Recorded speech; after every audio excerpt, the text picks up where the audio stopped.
ನಮಸ್ಕಾರ. ಇವತ್ತು ನಾನು ಯಾವ ಟಾಪಿಕ್ ಬಗ್ಗೆ ಮಾತಾಡ್ತಾ ಇದ್ದೀನಪ್ಪ ಅಂತ ಹೇಳಿದ್ರೆ, ನಮ್ಮ ಮಕ್ಕಳು ತುಂಬಾ ಚಂಡಿ ಹಿಡಿತಾವ ಅಥವಾ ತುಂಬಾ ಜೋರಾಗಿ ಕಿರ್ಚಿ ಮಾತಾಡ್ತಾರೆ, ಹೇಳಿದ ಮಾತು ಕೇಳಲ್ಲ, ತುಂಬ ಹಠ ಮಾಡ್ತಾರೆ ಅಂತ ಹೇಳಿದ್ರೆ, ಇವತ್ತಿನ ಸಂಚಿಕೆಯಲ್ಲಿ ಇಂತಹ ಮಕ್ಕಳನ್ನು ಹೇಗೆ ಹ್ಯಾಂಡಲ್ ಮಾಡೋದು ಅನ್ನೋದನ್ನು ನಾನು ಹೇಳ್ಕೊಡ್ತಾ ಹೋಗ್ತೀನಿ. ಮೊದಲನೇದಾಗಿ ಮಕ್ಕಳು ಹೇಗೆ ಕಲಿತಾರಪ್ಪ ಅಂತ ಹೇಳಿದ್ರೆ, ತಂದೆ ತಾಯಿನ ನೋಡಿ ಕಲಿತಾರೋ ಅಂತ. ನೆಕ್ಸ್ಟು ಅಜ್ಜಿ ತಾತ ಆಗಿರ್ಬೋದು, ಫೆಲೋ ಸ್ಟೂಡೆಂಟ್ಸ್ ಆಗಿರ್ಬೋದು, ಅವುಗಳನ್ನ ನೋಡಿ ನೋಡಿ ಅವರ ಆ್ಯಟಿಟ್ಯೂಡ್, ಪರ್ಸ್ನಾಲಿಟಿ ಡೆವಲಪ್ ಆಗ್ತಾ ಹೋಗುತ್ತೆ. ಆದರೆ ಮಕ್ಕಳಿಗೆ ತುಂಬಾ ಮುಖ್ಯ ಏನಪ್ಪ ಅಂತ ಹೇಳಿದ್ರೆ ಪ್ರೀತಿ ಮತ್ತು ಅಟೆನ್ಷನ್. ಮಕ್ಕಳು ಸದಾ ನಮ್ಮ ಅಟೆನ್ಷನನ್ನು ಸೀಕ್ ಮಾಡ್ತಾ ಇರತ್ತವಂತೆ. ಏನೋ ಒಂದು ಡಬ್ಬದಲ್ಲಿ ಆಟ ಆಡೋದು, ಇಲ್ಲ ಪಲ್ಟಿ ಹೊಡೆಯೋದು, ಡ್ರಾಯಿಂಗ್ ಮಾಡೋದು, ಏನೋ ಒಂದು ಮಾಡಿ ಅಮ್ಮ ಇದು ನೋಡು, ಅಮ್ಮ ಅದು ಮಾಡ್ತೀನಿ, ಇದು ಮಾಡ್ತೀನಿ ಅಂತ ಹೇಳಿ ಮಕ್ಕಳು ಸದಾ ನಮ್ಮ ಅಟೆನ್ಷನ್ಗೆ ಕ್ರೇವ್ ಮಾಡ್ತಾ ಇರ್ತವೆ. ಆದರೆ ಅಂತಹ ಒಂದು ಅಟೆನ್ಷನ್ ಸಿಗದೆ ಇದ್ದಾಗ ಅಥವಾ ತನಗೆ ಏನು ಬೇಕೋ ಅದು ಸಿಗದೆ ಇದ್ದಾಗ ಮಕ್ಕಳು ಹಠ ಮಾಡೋದನ್ನ ಕಲಿಯೋದು ಸರ್ವೇ ಸಾಮಾನ್ಯ. ಆದರೆ ಈ ಹಠ ಒಂದು ಮಿತಿಲಿದ್ರೆ ಪರವಾಗಿಲ್ಲ. ತುಂಬಾ ಜಾಸ್ತಿಯಾಗಿ ಎಲ್ಲದಕ್ಕೂ ಮಂಡು ಹಿಡಿದು ಚೆಂಡು ಹಿಡಿತಾ ಇದ್ದರೆ ಖಂಡಿತವಾಗ್ಲೂ ನಾವು ಹೆಲ್ಪ್ ತಗೊಳ್ಬೇಕಾಗತ್ತೆ. ಈಗ ನಾವು ಮಕ್ಕಳು ಮುಂದೆ ಗಂಡ ಹೆಂಡತಿ ಎಷ್ಟೋ ಜನ ಜಗಳ ಆಡೋದನ್ನು ನಾವು ನೋಡಿದ್ವಿ, ಕೇಳಿದ್ವಿ, ಅಥವಾ ಕೆಲವು ಸತಿ ಆ ತಪ್ಪನ್ನು ನಾವು ಮಾಡಿದ್ವಿ. ಯಾವುದೇ ಕಾರಣಕ್ಕೂ ನೋಡಿ, ನಿಮ್ಮ ಮಧ್ಯೆ ಏನೇ ಡಿಫ್ರೆನ್ಸ್ ಇರಲಿ, ಅದು ನಿಮ್ಮ ಮಕ್ಕಳ ಪ್ರಾಬ್ಲಮ್ ಆಗಬಾರ್ದು. ಯಾಕಂತ ಹೇಳಿದ್ರೆ ಆ ಮಕ್ಕಳು ನಿಮ್ಮನ್ನು ಕೇಳಿದ್ವಾ ನನ್ನನ್ನು ಹುಟ್ಟಿಸು ಅಂತ? ಇಲ್ಲ, ಅವುಗಳು ತುಂಬ ಇನ್ನೋಸೆಂಟ್ ಆಗಿರುತ್ತವೆ. ಆ ಮಕ್ಕಳಿಗೆ ನಾವು ಹೋಗ್ಬಿಟ್ಟು ಅವ್ರ ಮುಂದೆ ಜಗಳ ಮಾಡಿದಾಗ ಅವರಿಗೆ ತುಂಬಾ ಅನ್ಸೇಫ್ ಅನಿಸುತ್ತೆ. ಅಪ್ಪ ಅಮ್ಮ ಎಲ್ಲಿ ಬಿಟ್ಟು ಹೋಗ್ಬಿಡ್ತಾರೋ, ಈ ಫಿಯರ್ ಆಫ್ ಅಬಾಂಡ್ಮೆಂಟ್ ಇಶ್ಯೂಸ್. ನೋಡಿ, ಕೆಲವರು ದೊಡ್ಡವರಾದ್ಮೇಲೆ ಕೂಡ ತನ್ನ ಸಂಗಾತಿ ತನ್ನ ಜೊತೆಲೇ ಇದ್ದರೂ ನನ್ನ ಬಿಟ್ಟು ಹೋಗಲ್ಲ ಅಲ್ವಾ ಅಂತ ಕೇಳ್ತಾನೆ ಇರ್ತಾರೆ. ಯಾಕಂತ ಹೇಳಿದ್ರೆ ಅವರಿಗೆ ಬಾಲ್ಯಾವಸ್ಥೆಯಲ್ಲಿ ಈ ಫಿಯರ್ ಆಫ್ ಅಬಾಂಡ್ಮೆಂಟು ಮನೆಯಿಂದ ಶುರುವಾಯಿತು.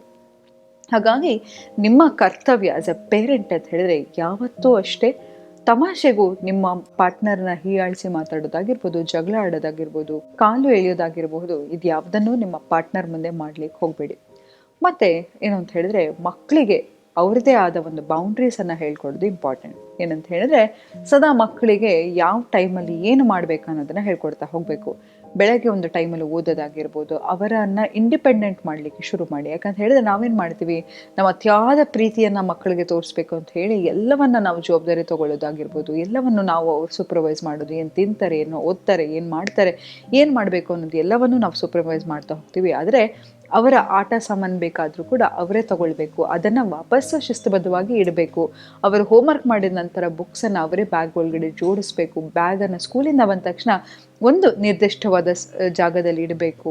ಮತ್ತು ಶೂ ಆಗಿರ್ಬೋದು, ಚಪ್ಪಲಿ ಆಗಿರ್ಬೋದು, ಅದನ್ನು ಸೈಡಲ್ಲಿ ಇಡಬೇಕು. ಎಷ್ಟೋ ಸತಿ ನಾನು ಮಕ್ಕಳು ಹೇಳೋದನ್ನ ಕೇಳಿದ್ದೀನಿ, ಮಕ್ಕಳಿಗೆ ಬ್ಯಾಗ್ ಇಡೋ ಅಂದರೆ ನೋಡೋದು ಇನ್ ಬ್ಯಾಗ್ ಅಲ್ಲಿ ಇಟ್ಟಿದೆಯಾ, ನಾನು ಯಾಕೆ ನನ್ನ ಬ್ಯಾಗ್ನ ತೊಗೊಂಡು ಒಳಗಡೆ ಇಡಲಿ ಅಂತ ಅಲ್ವಾ? ಅದಕ್ಕೆ ಹೇಳಿದ್ದು, ಅವರು ಕಲಿತಾ ಹೋಗ್ತಾರೆ. ನಮ್ಮನ್ನು ನಾವು ಏನು ಮಾಡ್ತೀವಿ ಅದನ್ನು ನೋಡಿ ನೋಡಿ ಕಲಿತಾ ಹೋಗ್ತಾರೆ. ಹಾಗಾಗಿ ಮಕ್ಕಳಿಗೆ ಶಿಸ್ತನ್ನು ಕಲಿಸ್ಬೇಕಾದ್ರೆ ಮೊದಲು ನಾವು ಶಿಸ್ತನ್ನು ಕಲಿಬೇಕು.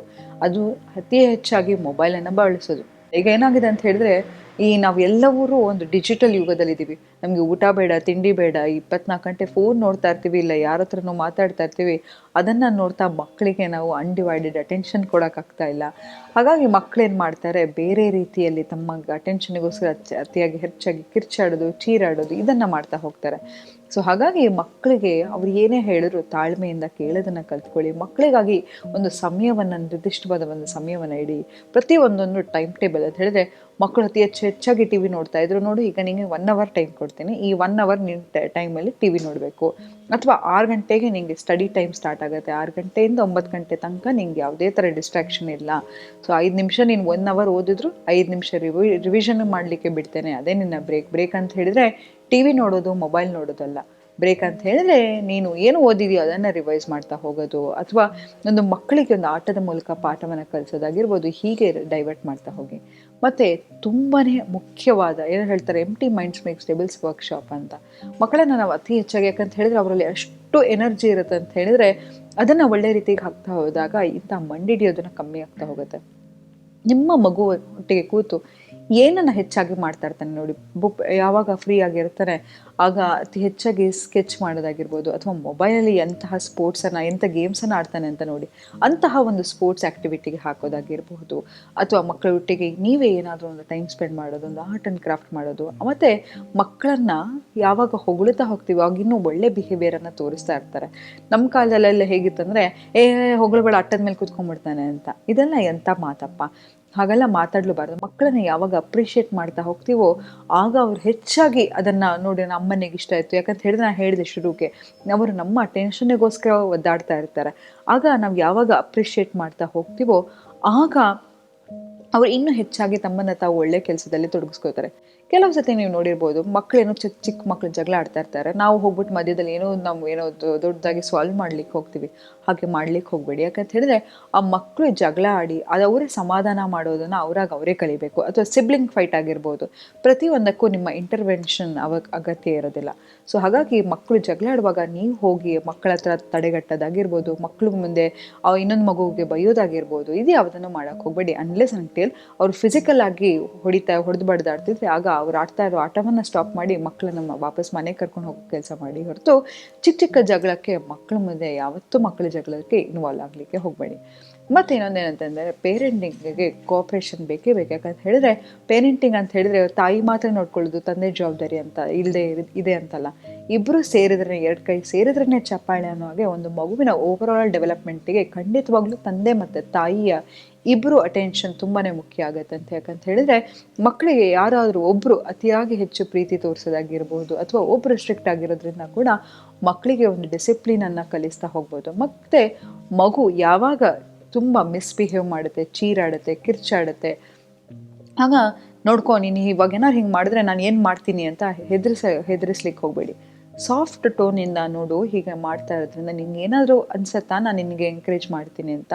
ಥ್ರೆಟನ್ ಮಾಡಬೇಡಿ. ನೀನು ಹಿಂಗೆ ಮಾಡಿದ್ರೆ ನಾನು ಹಾಸ್ಟೆಲ್ ಸೇರಿಸ್ಬಿಡ್ತೀನಿ, ನೀನು ಹಿಂಗೆ ಮಾಡಿದ್ರೆ ನಾನು ಗುಮ್ಮ ತಾಯಿನ ಕರಿತೀನಿ, ಹೀಗೆ ಏನೇನೋ ಥ್ರೆಟನ್ ಮಾಡ್ತಾ ಹೋಗ್ತೀವಿ. ಆಗ ಅವ್ರು ಇನ್ನೂ ಸ್ಟಬರ್ನ್ ಆಗ್ತಾ ಹೋಗ್ತಾರೆ, ಅವರಿಗೆ ಭಯ ಹುಡ್ತಾ ಹೋಗುತ್ತೆ. ಅವರು ಆ ಭಯದಿಂದ ಎಸ್ಕೇಪ್ ಆಗಲಿಕ್ಕೆ ಏನೇನಾದರೂ ಮಾಡ್ತಾ ಹೋಗ್ತಾರೆ ಹೊರತು ಅದು ಸೊಲ್ಯೂಷನ್ ಸಿಗಲ್ಲ. ಹಾಗಾಗಿ ಮಕ್ಕಳಿಗೆ ಥ್ರೆಟನನ್ನು ಮಾಡಲಿಕ್ಕೆ ಹೋಗಬೇಡಿ.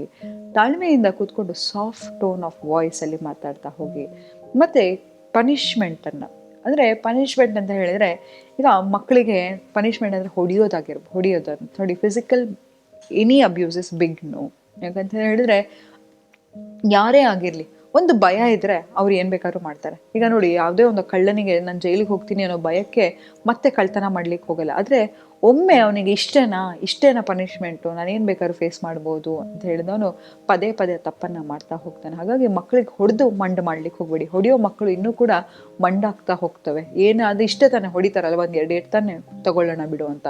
ಹಾಗಾಗಿ ಮಕ್ಕಳಿಗೆ ಯಾವತ್ತೂ ತಿಳ್ಕೊಳ್ಳಿ, ಯಾವುದೇ ಸ್ಟೇಜಲ್ಲಿ ಹೊಡಿಲಿಕ್ಕೆ ಹೋಗಬೇಡಿ. ಯಾಕಂತ ಹೇಳಿದ್ರೆ ಕೆಲವು ನೋಡಿ, ಎಷ್ಟೋ ಜನ ಗಂಡು ಮಕ್ಕಳು ತನ್ನ ಹೆಂಡತಿಗೆ ಯಾಕೆ ಹೊಡಿತಾ ಇರ್ತಾರೆ ಅಂತ ಹೇಳಿದ್ರೆ ಅವರು ಚೈಲ್ಡ್ಹುಡ್ಡಲ್ಲಿ ಫಿಸಿಕಲ್ ಅಬ್ಯೂಸನ್ನು ಹೊಂದಿರ್ತಾರೆ. ತಂದೆ ತಾಯಿಗಳು ಸಿಕ್ಕಾಪಟ್ಟೆ ಮಕ್ಕಳಿಗೆ ಹೊಡೆಯೋದಾಗಿರ್ಬೋದು, ಅದೆಲ್ಲ ನೋಡಿ. ನಮ್ಮ ತಂದೆ ತಾಯಿಗಳು ನಮಗೆ ಬೆಳೆಸಿರ್ಬೋದು, ಭಯದಲ್ಲಿ ಬೆಳೆಸಿರ್ಬೋದು, ಆದರೆ ಅವರು ಕಾನ್ಷಿಯಸ್ ಪೇರೆಂಟಿಂಗ್ ಮಾಡ್ತಾ ಇರಲಿಲ್ಲ. ಆದರೆ ನೀವು ನಿಮ್ಮ ಮಕ್ಕಳಿಗೆ ಹೊಡೆಯೋದಾಗಿರ್ಬೋದು, ಬಡಿಯೋದಾಗಿರ್ಬೋದು. ಮತ್ತೆ ನೋಡಿ, ಎಂಥ ಸಣ್ಣ ಮಗುವಿಗಾದರೂ ಸೆಲ್ಫ್ ರೆಸ್ಪೆಕ್ಟ್ ಇದ್ದೇ ಇರುತ್ತೆ. ಅವರನ್ನು ಅವರ ಫ್ರೆಂಡ್ಸ್ ಮುಂದೆ ಹೀಯಾಳಿಸೋದಾಗಿರ್ಬೋದು, ಕಂಪೇರ್ ಮಾಡೋದಾಗಿರ್ಬೋದು. ಇನ್ನೊಂದು ಮಗುವಿನ ಮುಂದೆ ನಿಮ್ಮ ಮಗುವನ್ನು ಯಾವುದೇ ಕಾರಣಕ್ಕೂ ಕಂಪೇರ್ ಮಾಡಲಿಕ್ಕೆ ಹೋಗಬೇಡಿ. ಕಂಪೇರ್ ಮಾಡೋದು ಮಗುವಿನ ಕಾನ್ಫಿಡೆನ್ಸನ್ನು ಅತಿ ಹೆಚ್ಚಾಗಿ ಕುಗ್ಗಿಸ್ಬಿಡುತ್ತೆ. ಯಾಕಂದರೆ ನಿಮ್ಮ ಮಗು ಏನೂ ಅರಿಯರ್ತಕ್ಕಂತಹ ಮಗು ಇನ್ನೊಂದು ಮಗುವಿಗೆ ಕಂಪೇರ್ ಮಾಡಿ, ನೋಡು ಅವ್ನು ಫಸ್ಟ್ ರ್ಯಾಂಕ್ ತೆಗ್ದ, ನೀನು ಈ ಥರ ಓದ್ತಾ ಇದೆಯಾ, ಹಾಗೆ ಹೀಗೆ ಅಂತ ಹೀಯಾಳಿಸ್ಲಿಕ್ಕೆ ಹೋಗಬೇಡಿ. ಅದು ನಿಮ್ಮ ಮಗುವಿಗೆ ಯಾವುದೇ ರೀತಿ ಹೆಲ್ಪ್ ಆಗ್ಲಿಕ್ಕೆ ಹೋಗಲ್ಲ. Comparison is a big big big no to your kid. ಯಾಕಂತ ಹೇಳಿದ್ರೆ ಯಾವಾಗ ನಿಮ್ಮ ಮಗುವಿಗೆ ಕಂಪೇರ್ ಮಾಡ್ತೀರಾ, ಆ ಮಗುಗೆ ಏನನ್ಸುತ್ತೆ ಅಂತ ಹೇಳಿದ್ರೆ, I am not enough for my parents. ನನ್ನ ಪೇರೆಂಟ್ಸಿಗೆ ನಾನು ಒಳ್ಳೆ ಮಗ ಅಲ್ಲ, ಮಕ್ಕಳಲ್ಲ. ಎಷ್ಟೋ ಜನ ಸಣ್ಣ ಮಕ್ಕಳು ಯಾಕೆ ಸೂಸೈಡ್ ಮಾಡ್ಕೋತಾರೆ ಅಂತ ಹೇಳಿದ್ರೆ ಇಂತಹ ಲ್ಯಾಕ್ ಆಫ್ ಸೆಲ್ಫ್ ಕಾನ್ಫಿಡೆನ್ಸಿಂದ. ಹಾಗಾಗಿ ನಿಮ್ಮ ಮಕ್ಕಳ ಕಾನ್ಫಿಡೆನ್ಸನ್ನು ಯಾವುದೇ ರೀತಿಯಲ್ಲಿ ಕುಗ್ಗಿಸ್ಲಿಕ್ಕೆ ಹೋಗಬೇಡಿ. ನಾನು ಪದೇ ಪದೇ ಹೇಳ್ತಾ ಇರ್ತೀನಿ, ಮಕ್ಕಳ ಬಗ್ಗೆ ಕಂಪ್ಲೇಂಟ್ ಮಾಡಿದಾಗ ನೀವು ನಿಮ್ಮ ಮಕ್ಕಳನ್ನು, ಆ ಮಕ್ಕಳು ನಿಮ್ಮನ್ನು ಅಯ್ಯೋ ಮೇಲೆಯಿಂದ ಕೂತ್ಕೊಂಡು ಅಯ್ಯಯ್ಯೋ ನನ್ನ ಕಾಪಾಡಿ ನನಗೆ ಹುಟ್ಟಿಸಿ ಅಂತ ಕೇಳಲಿಲ್ಲ. ನೀವು ನಿಮ್ಮ ಸ್ವಾರ್ಥಕ್ಕಾಗಿ ನಿಮ್ಮ ಮಗುವನ್ನು ಹುಟ್ಟಿಸಿದ್ದೀರಾ. ಆ ಮಗುವಿನ ಕಂಪ್ಲೀಟ್ ಜವಾಬ್ದಾರಿ, ಓವರ್ ಆಲ್ ಡೆವಲಪ್ಮೆಂಟ್, ಆ ಮಗುವಿನ ಜವಾಬ್ದಾರಿ ನಿಮ್ಮದು.